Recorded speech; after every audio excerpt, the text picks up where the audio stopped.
it's a pretty safe assumption that I could make that none of you are legally blind. Or, oh, one. Okay. One person here. Not that safe an assumption after all. Most of you have never been blind, I assume. You didn't all of a sudden get sight. And you're sitting here, someone who has always been sighted. James Not So Brown over there may be the exception. But mostly we walk around with the ability to see. Every once in a while, though, most of us have probably had the experience where we're in a pitch black room and we're trying to find our way in the dark. Anybody had this happen to them where they're flying around in the dark? I mean, without your iPhone attached where you're just flicking up the light and you've got the flashlight everywhere. This is a problem more and more of the past because now it's just in our pocket, flashlight, I can see again. But there's nothing more silly than someone who is not used to being blind trying to find their way around in the dark. This is a little bit, and I'm not going to do this much because there is an edge somewhere around here, but this is the kind of thing, right? Is this what you guys look like when you're doing it? You don't know because you can't see. Don't say no. This is what you're doing, okay? Not me. Not me because of a couple things. One, I have always had a fear of going blind.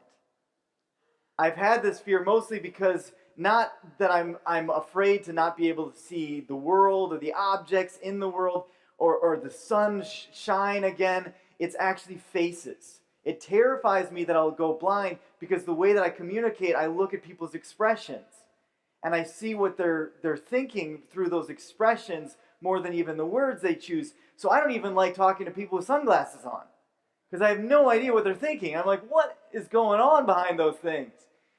But that fear is something that I have, so I'll test this out. And I will try to map out the room in my mind.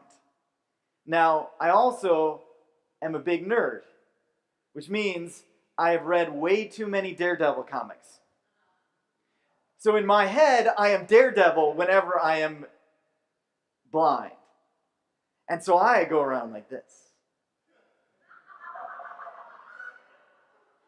Right? I'm still feeling around, but I'm doing it much, well, I think it looks cooler. I probably look way dorkier, but that's how I'm going around. And I look really stupid because certainly I map the room in my brain, but I map the room clean in my brain. And if you've ever been to my house, you know the room is never clean. So I'm always going to run into something. Oh, the chair. We left the chair out. The chair's over there. And then I'm back to this cat-like reflexes, right? And I hit the thing, and I realize I better never go blind because I'm going to be one horrible blind man if that ever happens.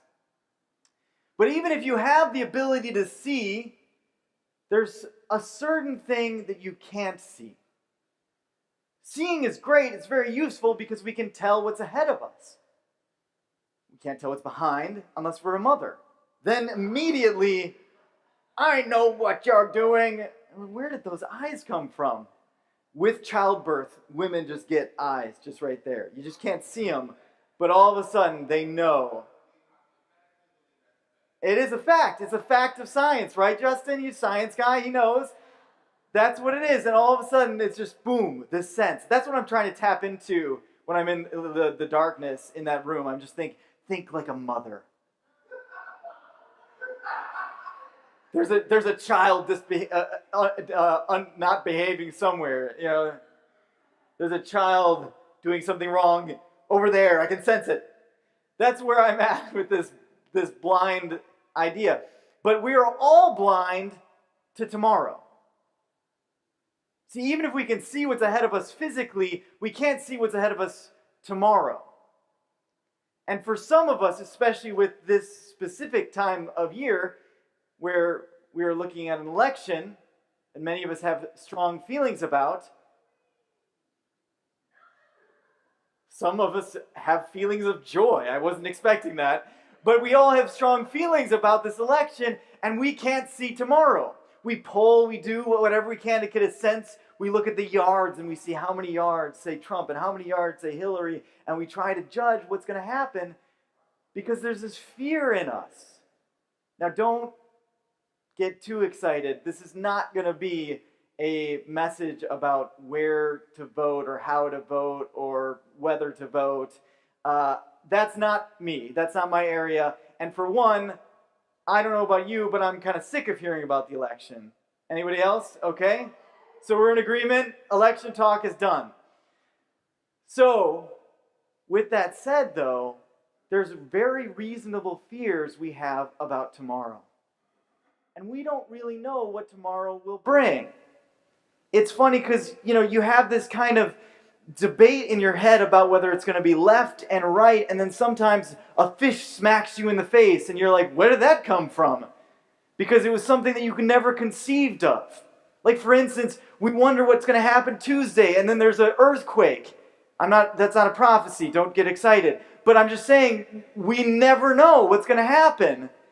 And we go, oh, didn't see that coming, no one ever does. You ever seen those commercials where there's these two kids and they're talking in their car and they're driving around and they're just having this conversation and it's about the party that they're having and then all of a sudden, smash, there's a car accident. And then after the car accident, there's this line that says, didn't see that coming?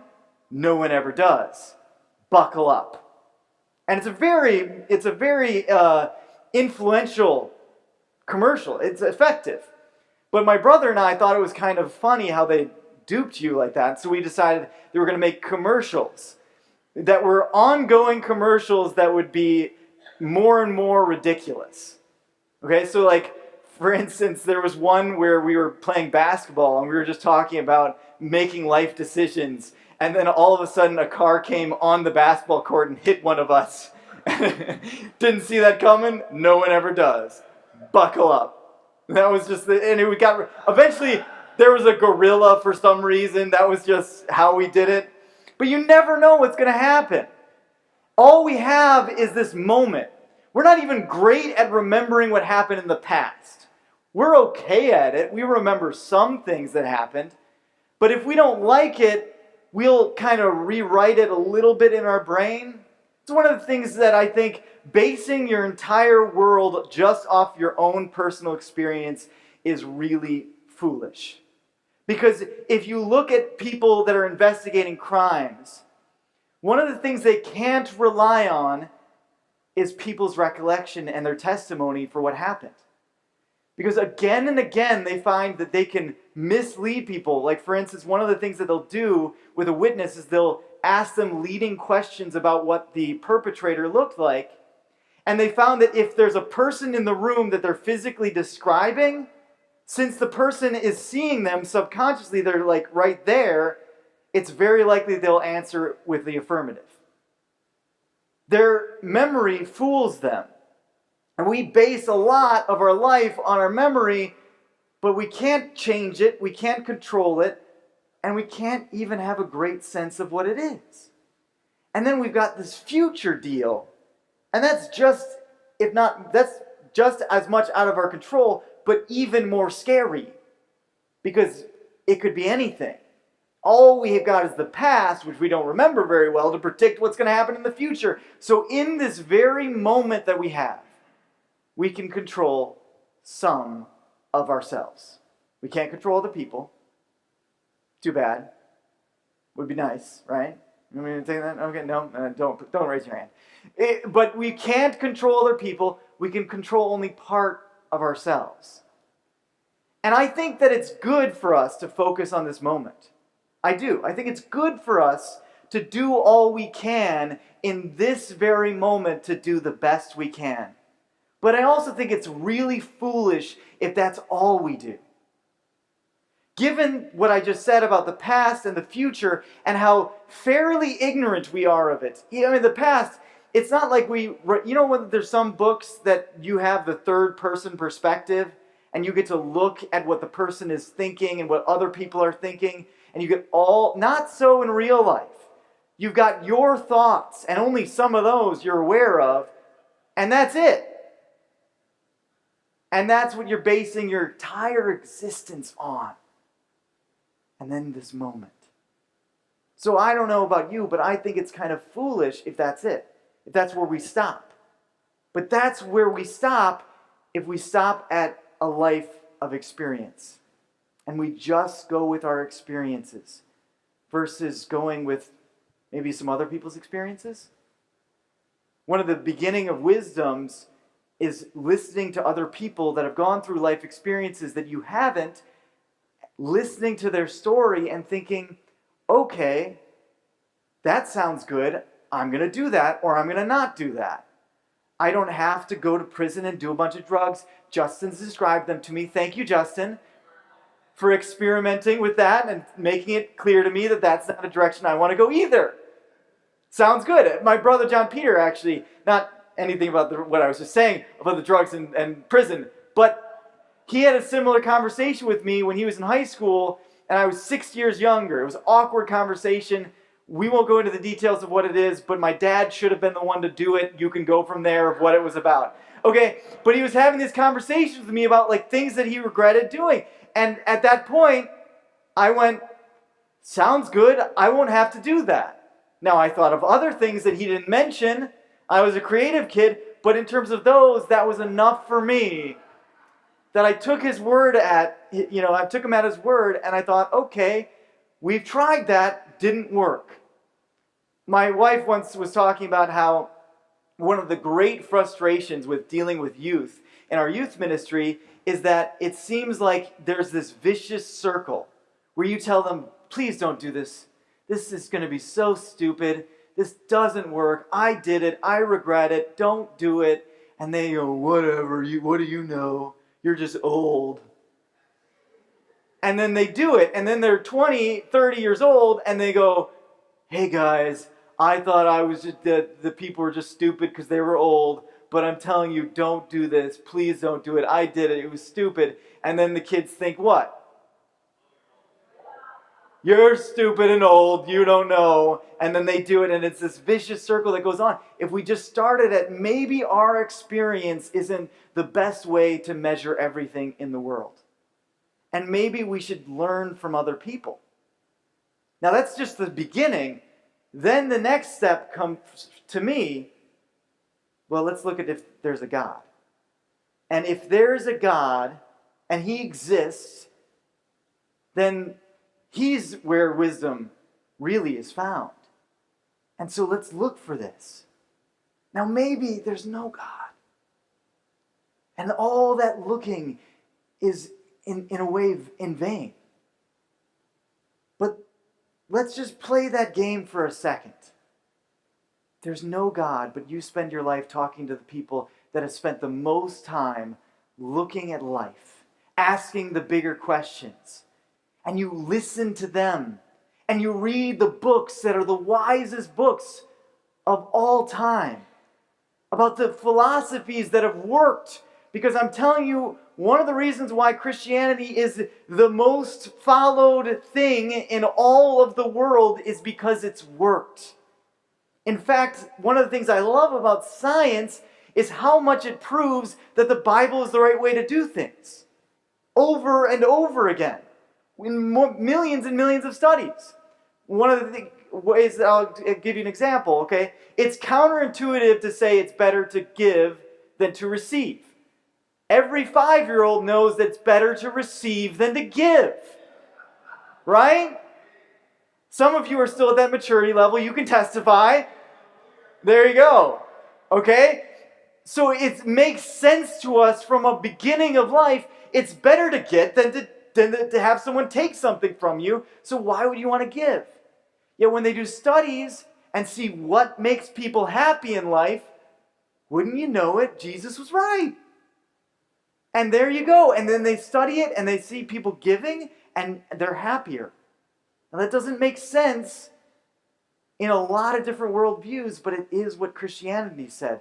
And again, I see that over and over. It's like they could have saved themselves a lot of time and energy and money doing this research by just reading the Bible, because it's telling you the same end over and over and over again in countless different experiments. This is, by the way, one of my addictions, obsessions, is that I love looking at studies. I love looking at psychology research and seeing what it says. And I can tell you I have found not one study that went against the way the Bible told you to go. One of the things I love about Justin's story, Justin and I, we talk a lot, and he shared with me this story one time when we were talking about God experiences. And these experiences where you see the divine, right? Your mind is bigger, and all of a sudden you see these things that you didn't think were physically possible. And he said that wasn't really his story. His story was, I'm desperate, I've got nothing else to do today, might as well try Christianity on. I mean, that was pretty much it. And then as he went that way and said, okay, I'm lonely and I don't know what else to do, and I've tried other life, my brain still tells me I'm stupid, but I'm going to walk and see what happens. Then all of a sudden, it started to do what all the scientific research said it was going to do. Make his life happier. Make him have more friends. Have a more full life. Not make it easy, like you pointed out, because guess what? Life being easy doesn't make us happy. That's another one of the counterintuitive things. That's bizarre. But you give someone millions of dollars, all of a sudden, they just gotta have it. You don't have, your life has changed with no other factor than I'm just giving you $10 million right now. You're not very excited about that. I just gave you $10 million. Yeah, thank you, Justin. 5 years later, where would you predict your life is? Yeah, you're good with money. Yeah, that's what the research shows, by the way. That most people that win the lottery, not all, most people that win the lottery, 5 years later are worse off financially and more depressed than they were 5 years before. There's this thing in the Bible that Jesus calls, well, I don't know if Jesus called it, well, actually, yeah, he did mention the word, but we all call the Beatitudes. Have you ever heard the term Beatitudes before? It's okay if you didn't. It sounds like it's like a 90s commercial like that, buckle up. It's like the attitude time, like Beatitude. Don't listen to authority, Beatitude. But what the Beatitudes actually mean is be happy. That's what it means. It's about being happy. And when you read through the Beatitudes, which is in Matthew 5 if you're curious, but if you read through the Beatitudes, you see these things that don't sound like they would make you happy. They sound like they're things that would be very difficult and make you really, really stressed and have a really painful life.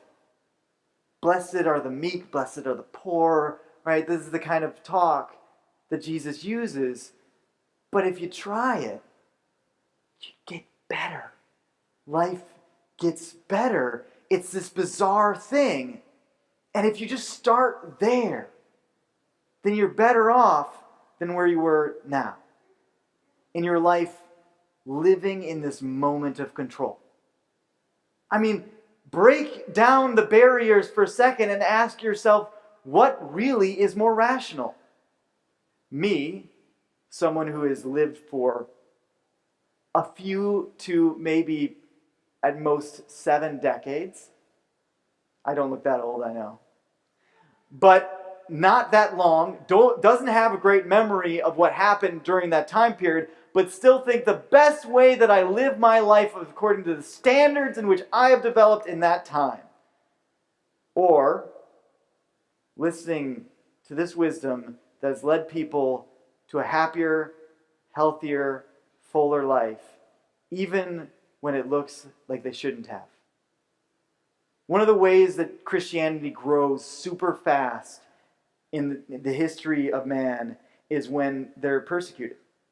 They go through these amazing trials where they're thrown in prison, where they're sent to their death, where they're killed for their beliefs, and they're happier and their life is more full and they're even more dedicated. And that's one of the big question marks if you're just looking at it on a secular level.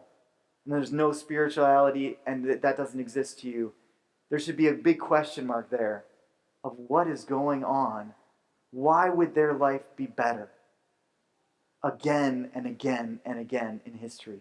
Why would it spread instead of, maybe that's not the smartest thing to do? Well, today's verse is weird. Does anyone else read today's verse and just think that it was, or listen to it and think it was weird? Okay, who wasn't paying attention when my dad was reading? Come on. That's a weird verse. It's about, there's 7 brothers and they all marry the same girl. And there's a lot of stuff going on in there that hopefully is not reflective in your personal life. One of the things that I thought when I first read that verse was, it sounds like one of those math problems that are like the story math problems. You've got a train going 30 miles. You've got a bicycle going 15 miles an hour. What's the difference in 1 hour? Or something like that. Like you have one brother who dies without children, and then another brother who dies. And it's how many brothers? What are there? It's like this math problem. The other thing that I thought, okay, now this will date me, and now all of a sudden you'll all think I'm 70 for real. But anybody else, when they're reading the story, think of 7 brides for 7 brothers? All right, we've got a few. There you go, 7 brides. How many people have not seen that movie? Please raise your hand if you've not seen 7 brides for 7 brothers. Okay, most of you, good. It's a weird movie. This is a movie that the dating strategy in this movie is not one that works very well anymore. Probably never should have. But basically the story goes, there's this one guy who goes to town, and he's got 6 brothers. He goes to that 7 total, the math people. Okay, so he goes to town, and he asks for this girl to marry him. She says yes. I don't know why. But they go back, and they're in this town, and the brothers all see this girl that he's married to, and they think, wow, this is nice. She's cooking, she's cleaning. Also not stuff that works as much anymore to this day, but back in the day, that's what, and they were like, this is great. We all should get wives. So the 6 brothers went to town to get wives. The problem is all the girls that they found were already in relationships. So they got this brilliant strategy. They kidnapped the girls. They brought them to their camp.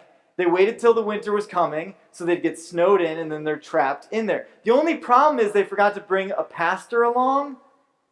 And the weird character that they had was that it was okay to kidnap women, but it was not okay to do anything sexual unless they were married. I don't understand it, whatever, but this is a movie, okay? So they're bringing those women over, and they're just hanging out with the women. And what happens? They fall in love. Stockholm Syndrome is what happens. They all of a sudden develop feelings for their kidnappers. And when the snow melts, the townspeople come in very upset to take on these brothers. But all the women have loved the brothers. And they end up convincing them that every single one of them has one child. It doesn't make sense. Whatever, it was the 50s. Nothing had to make sense back then. But the point is, this is the story. This is what I think of when I see this story of 7 brothers. It both has this idea of where it feels like women are objects. Does anyone else get that sense from the scripture a little bit? Like why are these women having to be possessed by someone and other brothers? And I think it's really just an important side note. It's not really the body of what I'm talking about today. But this verse, this idea of the brothers having to marry wives, we don't have to follow anymore. And it was meant to protect women at the time. So in that society, women were vulnerable. We're vulnerable in terms of in threat of violence, but we're also vulnerable in terms of lack of ability to make money.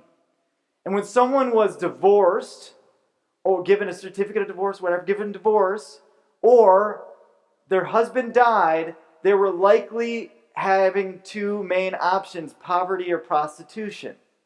That was the culture in which they lived. Equal wages was not even on the conversation list. And because of that, there's some things that the Bible talks about that to us we say, well, that sounds a little cruel to women. But if you actually know the history of the time, you see, wow, God really wanted to make sure that women were protected. And again, especially when you look at Jesus, he even challenged social norms to show how important women were. And I think that's really important to look at when we look at these verses. Because his heart was always about protecting those who in that society were mistreated. That's why the lepers, the tax collectors, the prostitutes, the orphans, the widows were all people that Jesus talked about all the time. He wants to care for those who can't care for themselves. He wants us to love those who are being mistreated. That's the heart of Jesus, and that's written in this verse. But the other thing that's important to note about this verse is this was not a serious question. That's why it's so weird. That's why it's so funny, and it makes you think of a movie in the 1950s. Because these are the Sadducees. And the Sadducees are people that were very good at controlling their life. And because of that, they didn't want to believe in a God that wanted to have any sense of control in theirs. Because they were really good at being successful, with living in luxury, with having a bunch of possessions, with having all these things that they have now, that they didn't want to believe in an afterlife or anything like that. And since they couldn't understand it, because they're so used to being in control, they made fun of it. And so this story was about making fun of it. But one of the things that it reveals is our heart when we are in disbelief of something. We're really quick to just dismiss and make fun of it and throw it away without actually examining it, without actually looking at it in a realistic way. And we do this, and it's not just non-Christian people versus Christians. Us as Christians, we do this. When we hear someone with a different opinion or perspective on life than us, we're very quick to just be like, oh, that's stupid, before we even really listen to what they're saying. But that's what these Sadducees are doing. You're stupid, Jesus. This idea of the afterlife is stupid. Because what they do, and what we all tend to do, is we take this moment and our past and we project it onto the future, even if it's in a different situation. So one of the reasons why we as people are so bad at understanding who God is, or what heaven is going to be like, or any of these things, is because we just naturally throw all of our experiences onto that situation, and it doesn't make sense. Because it's completely different. And that's what Jesus is sharing here. He's sharing that it's completely different than you or I could ever even imagine. When he's pointing us to the future, he's saying, don't think that it's like in this world where you can control and you've got this thing. And like, as hard as it's to believe, there's going to be something better than marriage there. Some of you are like, I find that easy to believe. Some of you, maybe that makes sense. But that's what Jesus is saying. Better than marriage.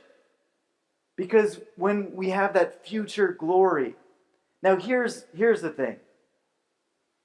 What a lot of churches do is they take all of the things that the Bible says and they stuff it into this little box. This little package that looks really neat. And then they give it to you and they say, look, this doesn't confuse you, does it? This isn't so hard to understand. It's got all these nice little edges.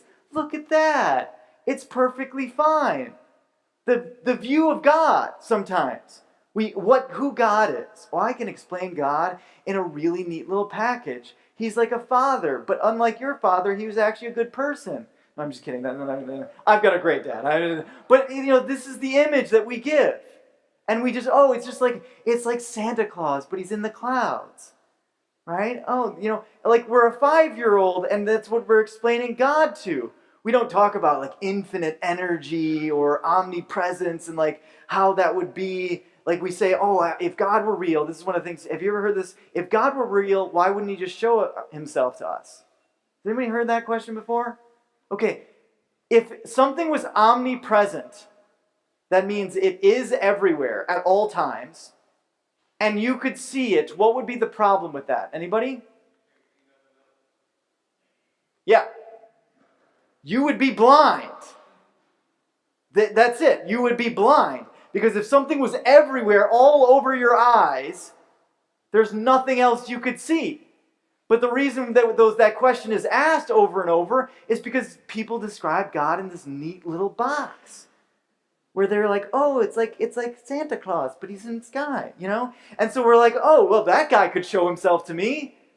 So what a lot of people do that don't believe in God is they rip apart the box. And they're like, that's stupid. And just, they make it all into this little, and they're like, look, I just tore apart your belief system. And the thing is, and then you got all that's left. But the truth is, they didn't tear apart my beliefs. They teared apart the silly little box that we put it in for 5-year-olds for Sunday school so that we could explain to them. That's it. My God is so much bigger.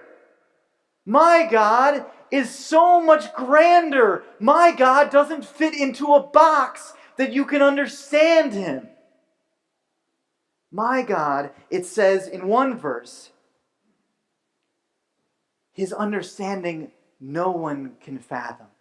Do you not know? Have you not heard? The Lord is the everlasting God, the creator of the ends of the earth. He does not grow tired or weary, and his understanding no one can fathom. Even youths grow tired and weak, and young men stumble and fall, but those who hope in the Lord will renew their strength. They will mount up on wings as eagles. They will walk and not grow weary. They will run and not be faint. If you want to know my God, start walking. Even Paul himself, maybe the guy who wrote most of the New Testament, who probably had a better understanding of God than anyone else, said, now I see only dimly. Some of us are still looking around in the pitch black and not seeing anything in our lives. And some of us have this little bit of light, this little bit of hope. And we look at that and we start walking. But regardless, you know what matters? That you're walking, that you're searching after truth in your life. And guess what? You're going to find it. And I can say that just not from my own experience, but from watching people over and over and over again decide, I don't understand this, but I'm going to start walking. Because I believe that there's something out there. And here's one of the great things about Jesus. Every time when it comes to someone having doubt, he never rebukes them. He always encourages them. When it's authentic, real doubt. One of the things that we call ourselves sometimes is the doubt church. Because here it's okay to have doubt. Here it's okay to have questions. When we are an authority structure thing, right? Sometimes it's really bad to ask questions. Don't question my authority. But I'm glad you like that reference so much. But in a relationship, it's never bad to ask questions. That's how we get to know people. How much would I know about my wife if I never asked her a question? Why is your hair pink? That one I'm still working on. But these are the things that you ask and then you find out. And when you ask people, you get closer. And in a real relationship with a real God with no box attached, the more questions you ask. See, sometimes we act like faith is this fickle little thing. Like faith could have light shined on it and then it would disappear. But the truth is, faith is the strongest thing. And what happens when you test faith, it grows. Faith is something that gets firmer and stronger as we continue to go and walk in it. And then it goes bigger and bigger. But until you start walking, it's never going to make any sense. Until you start deciding, I'm going to try this little thing that God says that I should try. I'm going to try this little thing that Jesus says. I'm not quite sure about the whole package, but I'm going to start walking. Then our life starts to get richer and fuller, and as it happens, we start to see clearer and clearer. There's a difference between doubt and disbelief, though. Disbelief is a matter of the will. Doubt is a matter of the mind. If I doubt, I have questions. I have a lack of evidence, maybe, in certain areas. But if I disbelieve, I don't even want to look. And you know who doesn't want to look? People that are scared of really seeing. Because like the Sadducees, they want to hold on to that little moment of control. They might be blind in the darkness, but they want to hold on to what they know to be true. But the problem with that is, you never learn anything new if you only hold on to what you know to be true. And everything that we have now, all of science that has discovered, the facts that come from the universe, are from us searching after truth and challenging the status quo, challenging what was previous believed and going further, like in Star Trek, beyond where human knowledge stopped. And if you want the richest life, the fullest life, you've got to sometimes walk into the darkness.